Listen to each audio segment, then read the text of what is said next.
امیر فیصل صاحب، میں یہاں پہ پہنچ گیا ہوں اور امیر مغل ہو جاتا شاید، تو دیکھیں کب آپ شروع کرتے ہیں۔ السلام علیکم ورحمۃ اللہ وبرکاتہ to all dear group members of pure discussion group. آج ہم لوگ پھر ایک بار پھر سے محترم زاہد خان صاحب کا پرخلوص استقبال کرتے ہیں پیور ڈسکشن گروپ میں اور ان کو ویلکم کہتے ہیں، اور ایک اور سوال و جواب کی نشست کے لیے مغل میم کو اپوائنٹڈ کرتے ہیں کہ وہ ان سے سوال و جواب کی نشست لیں۔ شکریہ جی، السلام علیکم ورحمۃ اللہ وبرکاتہ۔ بغیر وقت ضائع کیے ہم فوری طور پہ پروگرام شروع کرتے ہیں کیونکہ وقت پہلے ہی بہت کم ہوتا ہے۔ محترم زاہد خان صاحب، آپ کو خوش آمدید۔ ہم نے پچھلے پروگرام میں 20 اور 21 پوائنٹ کو کور کرنے کی کوشش کی تھی ان 32 میں سے، لیکن اب مجھے لگ رہا ہے کہ 22واں اگر میں نقطہ پوچھوں تو اس کے لیے پچھلے کے ساتھ ریفرنس ضروری ہے، اس لیے ہم 21 سے دوبارہ شروع کرتے ہیں۔ اس میں آپ نے یہ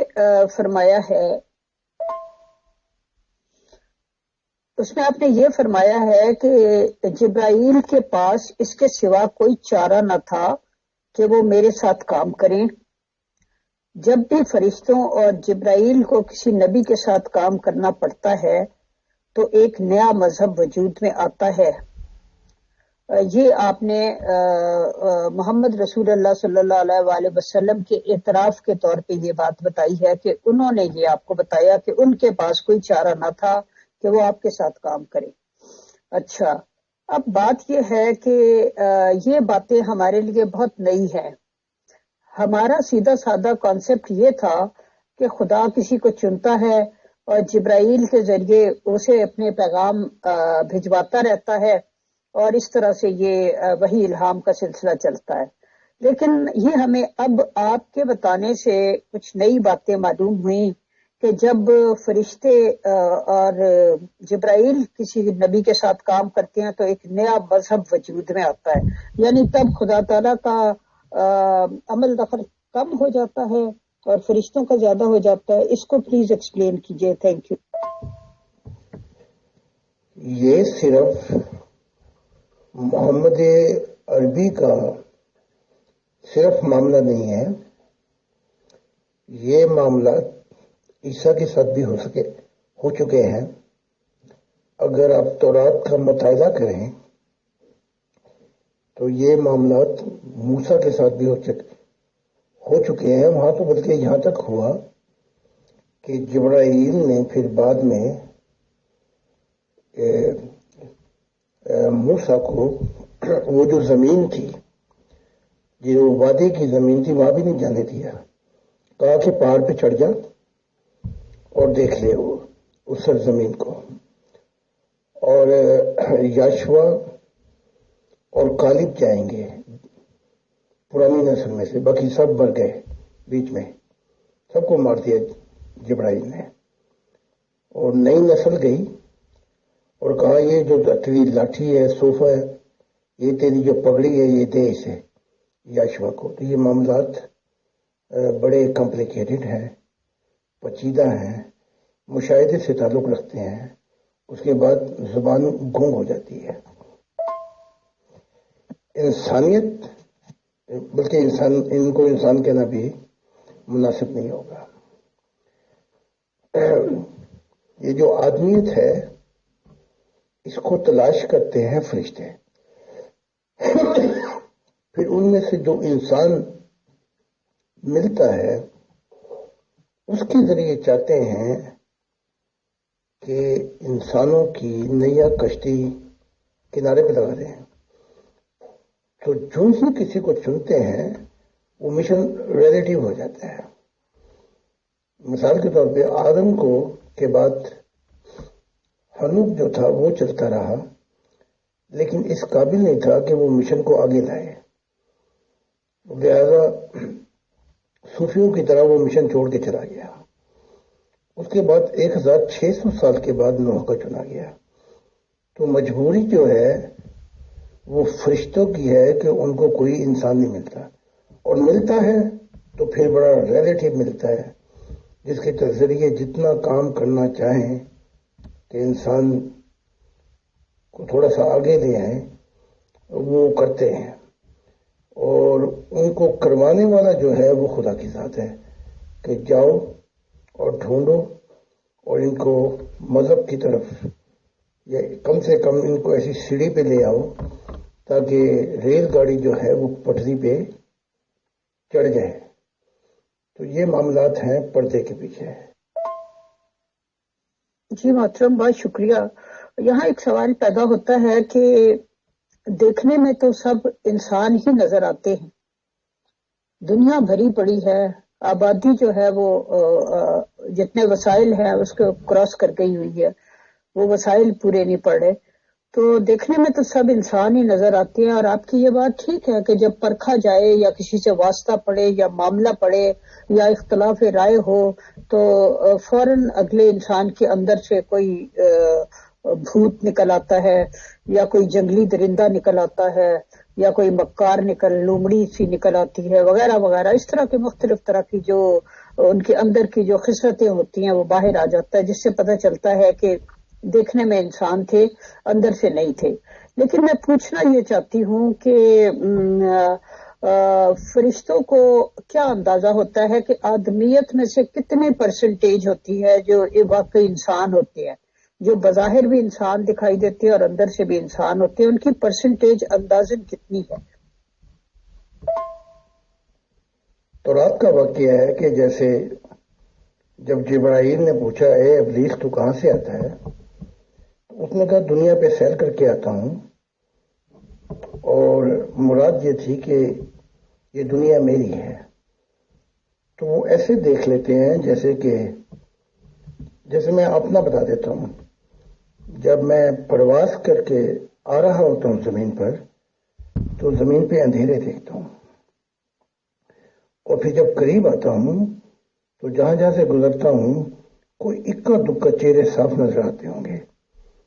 تو اسی طرح فرشتے بھی دیکھ لیتے ہیں کہ کس کا چہرہ صاف ہے، کس کے اندر ابھی تک امید ہے، تو کس کے اندر تھوڑی سی جگنو جیسی روشنی ہے یا مچھر جتنی روشنی ہے، تو اس کو دیکھ کر پھر وہ مائل ہوتے ہیں کہ دیکھتے ہیں پرکھتے ہیں۔ جیسے محمد صاحب کے دور میں 4 لوگ تھے، اور جیسے مجھے بتایا گیا کہ میرے دور میں 12,000 لوگ تھے، لیکن پھر ان میں سے مجھے چنا گیا۔ تو اس طریقے سے وہ دیکھ لیتے ہیں روحانیت سے۔ میں آپ کو ایک واقعہ بتاتا ہوں اس عطر کا جو ساؤتھ افریقہ میں ہے۔ اس نے جب مجھے پہلی دفعہ لکھا اور اپنا حال بتایا، حالانکہ میری ملاقات بھی نہیں ہوئی، نہ میں سے جانتا تھا، تو اس کی تحریر سے میں نے اندازہ لگا لیا تھا کہ یہ خدا والا ہے۔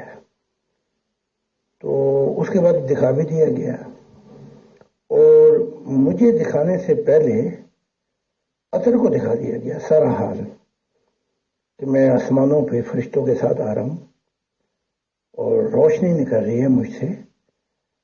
تو ایک نوری روح دوسری نوری روح کو پہچان لیتی ہے، جیسا کہ وہ روحانیت کے اندر، جیسا مجھے یاد نہیں آ رہا ان کا نام، سوچتا ہوں اگر آ گیا تو واقعہ بھی بتا دوں گا۔ ایک تابعین میں سے ایک شخص نکلا اور اویس کی تلاش میں، جن کی ملاقات نہیں ہو سکی محمد عربی کی ساتھ ماں کی وجہ سے۔ تو دریائے دجلہ کے قریب جب یہ شخص پہنچا، مجھے نام یاد نہیں آ رہا، تو اویس نے اس کو آواز دی، تو شخص نے پوچھا کہ تم نے مجھے کیسے پہچان لیا نام دے کے؟ کہا کہ میری روح نے تیری روح کو پہچان لیا۔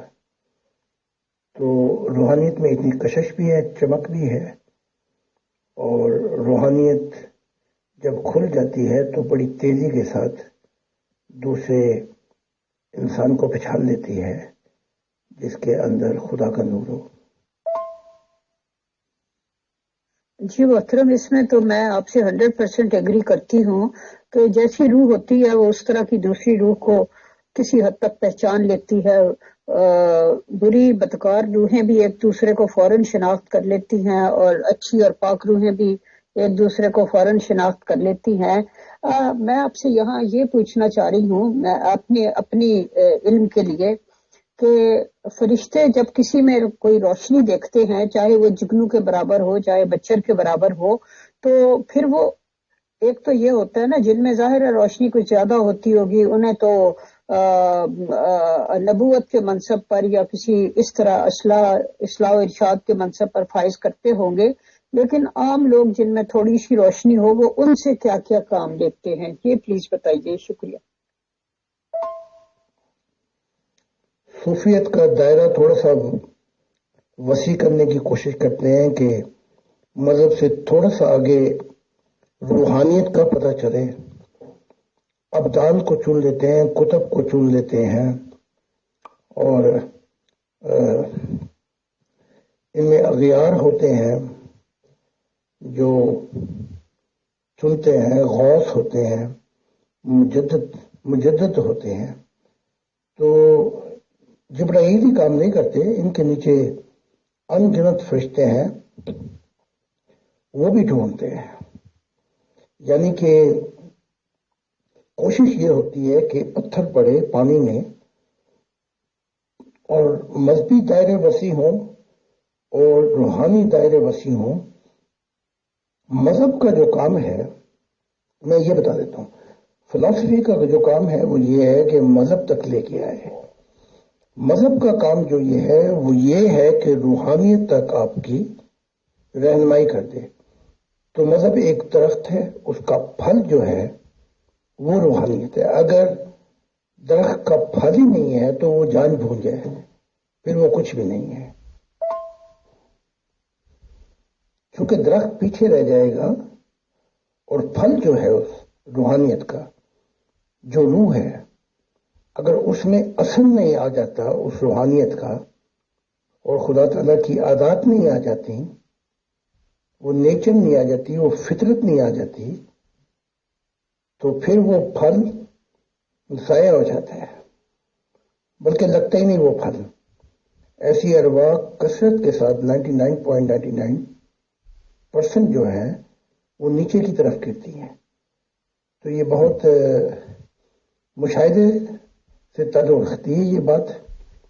اور اگر اس میں سے ہورزینٹل کوئی نیک ہوں، نیکی کا بدلہ نیکی کے سوا کچھ بھی نہیں ہے، تو پھر وہ عالم برزخ میں آ جاتی ہیں، جسے مڈل ڈیمینشن کہا جاتا ہے.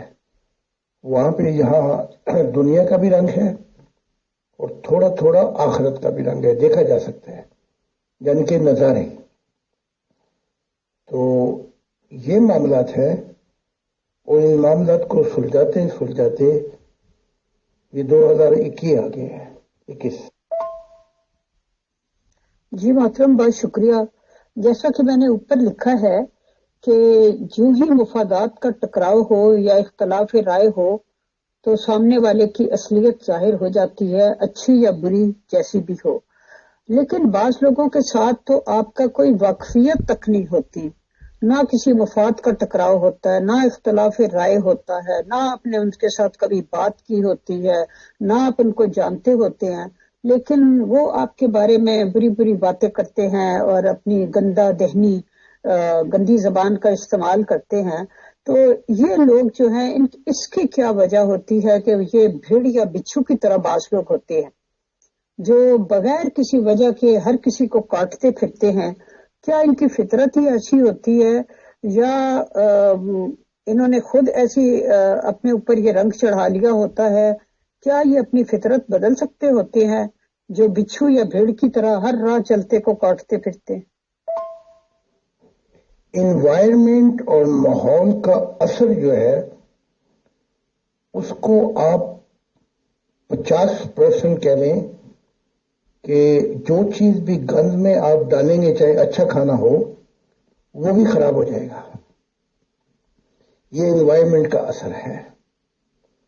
اچھا، اب انسان جو ہے اندھیرے اور روشنی کے درمیان میں کھڑا ہوا ہے، چاہے وہ گھر میں بھی ہو، اسے موقع مل جاتے ہیں سوچو بچار کے.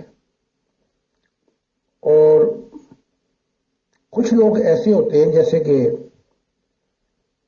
اچھے ماحول میں رہ کے بگڑ جاتے ہیں، اور کچھ ایسے ہوتے ہیں جو برے ماحول میں رہ کر اپنے آپ کو سنوارنے کی کوشش کرتے ہیں. تو جیسے کہ مردوں میں سے زندہ پیدا ہو جاتے ہیں اور زندہ میں سے مردے پیدا ہو جاتے ہیں. تو اس میں جو فنڈامنٹل بیسس ہیں وہ یہ ہے کہ انوائرمنٹ تبدیل کر دی جائے. جیسے تک حق تعالیٰ کہتا ہے کہ میری دنیا میں نہ سانپ کاٹیں گے، نہ بچھو کاٹیں گے، نہ جانور حملہ آور ہوں گے، یعنی کہ ان پہ بھی اتنا اثر پڑ جائے گا کہ اگر وہ معرفت الہی کی سیڑھیوں پہ نہیں پہنچ سکتے تو کم سے کم نیکی کی طرف مائل ہوں گے. اب یہ جو مسلمہ تھا، اس کی رشتہ داری تھی، یہ مدینے آیا، محمد صاحب ان کو ملنے گئے اور ساتھ ایک اور شخص بھی تھے. بات چیت ہوئی تو اس نے بڑے مہذب اخلاق سے بات کی کہ میں نبی ہوں، مجھے خدا نے نبی بنایا ہے، جبرائیل میری طرف بھی آتے ہیں، پاس آتے ہیں، تو جہاں تک جو آپ کی ٹیریٹوری ہے اسلام کی، میں تو مداخلت نہیں کرتا، میرا دعویٰ جو ہے وہ یاما کے اندر ہے. تو محمد صاحب ایگریسو ہو گئے. آپ چاہے جتنے بڑے نبی ہیں لیکن یہاں سے فطرت کا پتہ لگتا ہے. کہا کہ میرا اللہ جو ہے تجھے قتل کر دے گا. اس نے اور سمجھانے کی کوشش کی تو اس کی بات ہی نہیں سنی، اٹھ کے کھڑے ہو گئے، کہنے لگے یہ میرے صحابی ہے، مجھے نام یاد نہیں آ رہا، یہ تجھ سے بات چیت کریں گے، اور اگر تو باز نہ آیا، اور پھر اس کو کذاب کہہ دیا کہ یہ کذاب ہے. اس کے بعد میں صرف آپ کو یہ بتا رہا ہوں کہ نبیوں کی خصلتیں جو ہوتی ہیں نا، ان میں روحانیت بھی ہے اور وہ بشری پہلو بھی ہے. تو آپ ان کو خدا کے ساتھ بٹھا دیں تو یہ غلط ہو جائے گا کام. تو کہنے سے مراد یہ ہے کہ نبی کی زندگی میں بھی بہت سے ایسے واقعات ہیں جہاں وہ آمر ڈکٹیٹر کسی کی بات سننے کے لیے تیار نہیں ہے، اور گناہ گاروں کی زندگی میں بھی ایسے واقعات مل جاتے ہیں جہاں وہ نبیوں جیسی اپنا خصلت اختیار کر لیتے ہیں. بس یہ وقت کے اتار چڑھاؤ ہیں. ان اتار چڑھاؤ کے اندر ہم کہتے ہیں کہ کوئی لوامہ کی سیڑھی پہ پہنچ گیا ہے، برے کام کرتا ہے لیکن الائی نہ دیتا اسے. کوئی امارہ کی سیڑھی پر اور نیچے گر گیا ہے، یعنی کہ برے ماحول میں پیدا ہوا، وہ اور اندھیروں کے اندر چلا گیا، اس کو چسکا لگا. اور کچھ ایسے تھے کہ لوامہ کی سیڑھی سے نفس کی جو اٹھنی تھی اس کو چلنے دیا، پانی پینے دیا خدا کا، اور وہ مطمئنہ، نفس مطمئنہ کے مقامات پہ پہنچ گئے. تو یہ انسانی روحانیت کا ایوولوشن ہے، دور چل رہا ہے. جی محترم، یہاں ایک سوال پیدا ہوتا ہے کہ مجھے بڑی حیرت ہوتی ہے جب اتنے بڑے بڑے مقام پہ فائز ہونے والے لوگ جو ہیں وہ اتنی جلدی اگریسو ہو جاتے ہیں.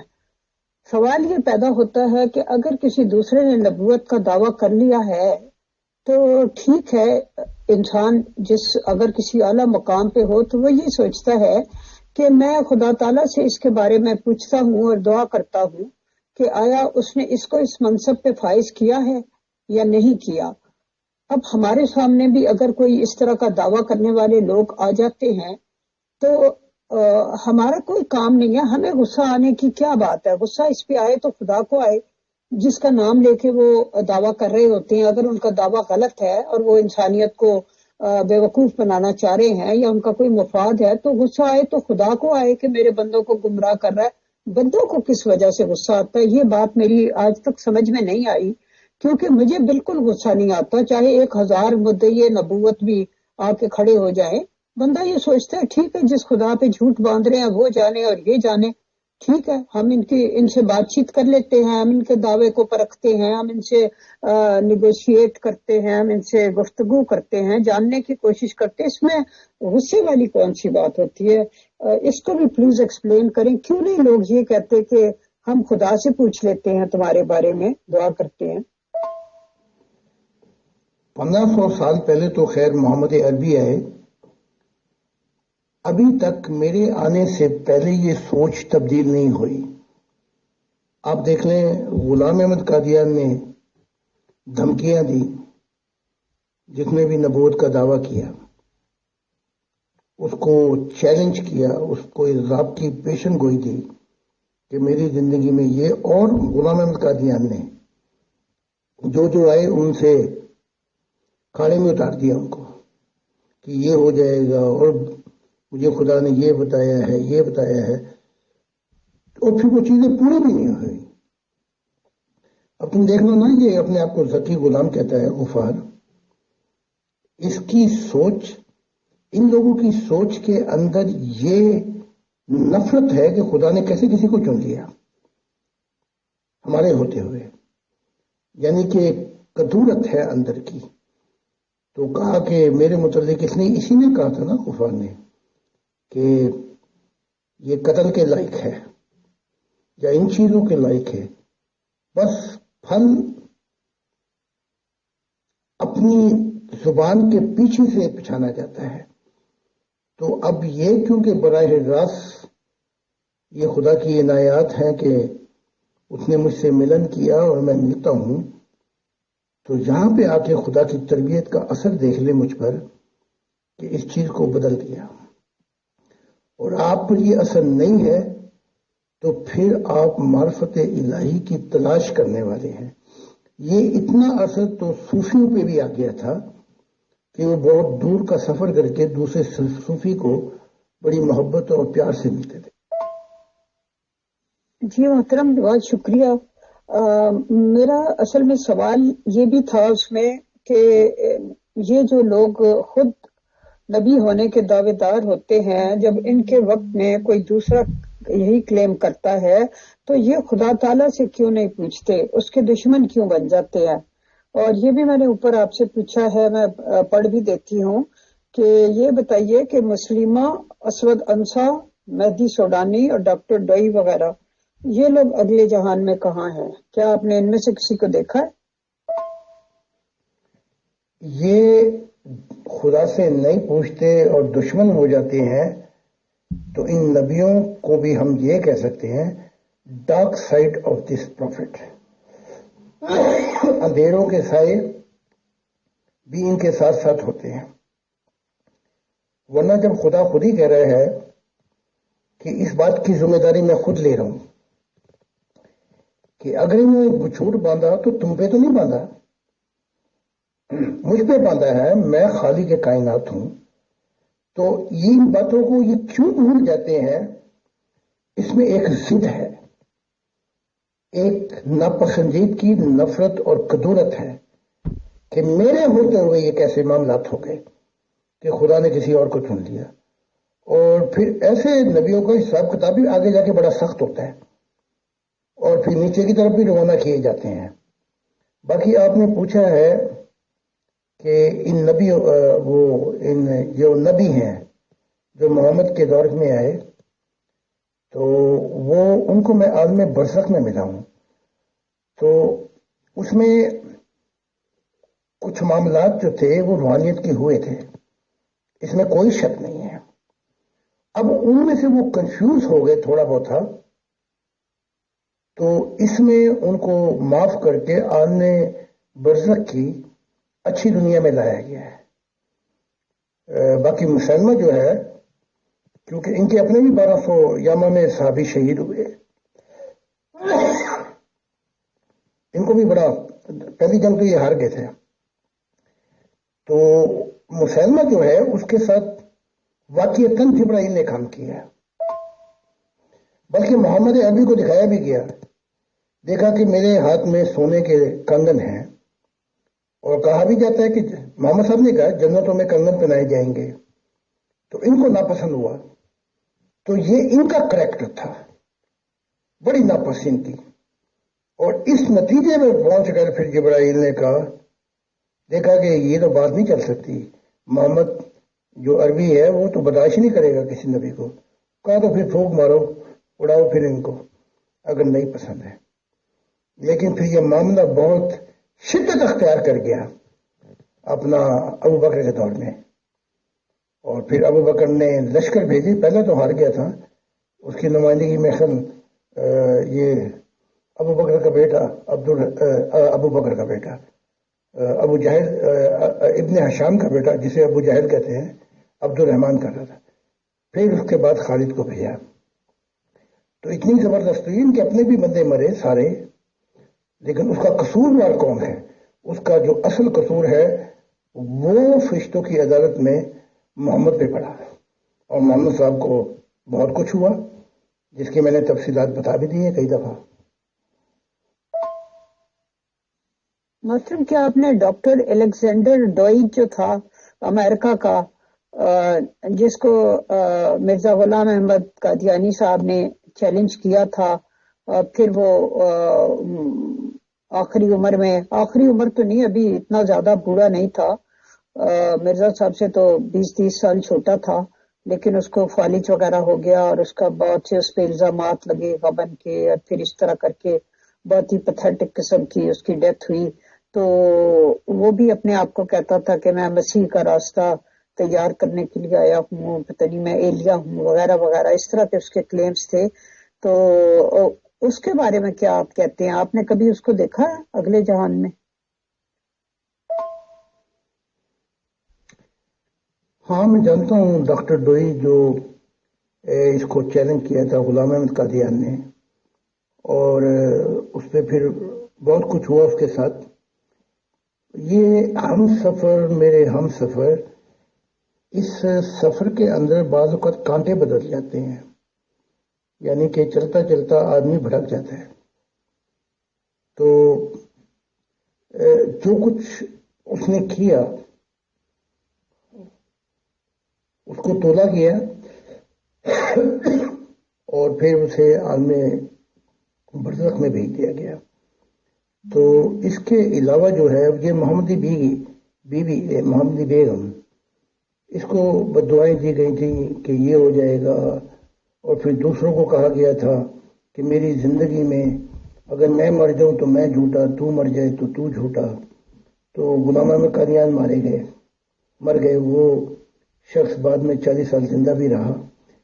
تو یہ وہ کمپلیکیشن ہے کہ نبی کی ریل جو ہے پٹری سے اتر جاتی ہے کئی دفعہ، پھر اپنا فرشتے بارش کر کے پھر الہام ہوتے ہیں، پھر ان کی ٹرین چڑھتی ہے۔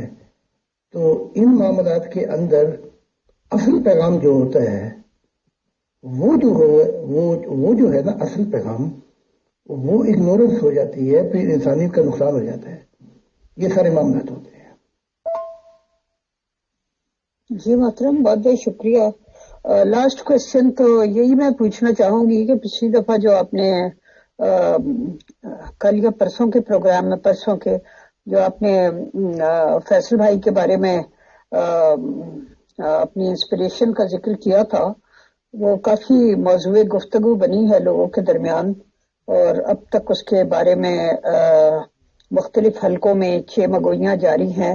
کیا اس بارے میں آپ مزید کچھ کہنا چاہیں گے؟ ہاں بالکل کہنا چاہوں گا۔ آج میں فارغ ہو جاؤں گا، کل میری واپسی ہوگی، اور اس کے بعد ہم بورڈ روم میں آئیں گے، اور امیر فیصل صاحب نے بھی مجھ سے کہا ہے کہ اس پہ تفصیلی گفتگو کرنا چاہتے ہیں۔ تو آج اس لیے میں نے اس موضوع کو بالکل نہیں چھیڑا تاکہ وہ بیچ میں غلط ملت نہ ہو جائے، پھر وہ آپ کے سوال رہ جاتے ہیں۔ تو لازمی بات ہے اس پہ مضمون پہ ہوگا تفصیل سے، اور کچھ میں نے بھی دیکھا ہے کیونکہ دعا کی، اور میں سیریس لیتا ہوں ہر معاملے کو، کیونکہ یہ دنیا جو ہے معرفت الہی کی اور یہ انسانیت کے کام کرنے کی، یہ ہر شخص کے لیے کھلی ہے. جتنا چاہے ترقی کر سکتا ہے، جتنا چاہے پہنچ سکتا ہے. تو میں نے یہ ساری باتیں امیر فیصل صاحب کی کوالٹی دیکھ کر کی تھیں، اور ان کا جذبہ، موٹیویشن، اور وہ چاہتے بھی ہیں. تو میں نے کہا کہ پھر اس زندگی کو ایک مکمل راہ دکھائی جائے تاکہ یادگار باقی رہے امیر فیصل صاحب کی انسانیت میں. اور یاد کرتا ہے زمانہ انہی انسانوں کو، روک دیتے ہیں جو چلتے ہوئے طوفانوں کو. تو انسان کے اندر کیا کیا سمندر ہیں، کیا کیا صلاحیتیں ہیں، وہ اجاگر ہوتی ہیں جب وہ دوسروں کے لیے جیتا ہے. جی محترم، بہت بہت شکریہ. آپ نے اتنے اپنے بزی اسکیجول میں سے پیور ڈسکشن کے لیے ٹائم نکالا. Thank you very much. بہت بہت شکریہ. بہت جزاک اللہ محترم زاہد خان صاحب, present admins team and all dear group members of Pure Discussion Group. Thanks all of you once again. Assalamu alaikum wa rahmatullahi wa barakatuh.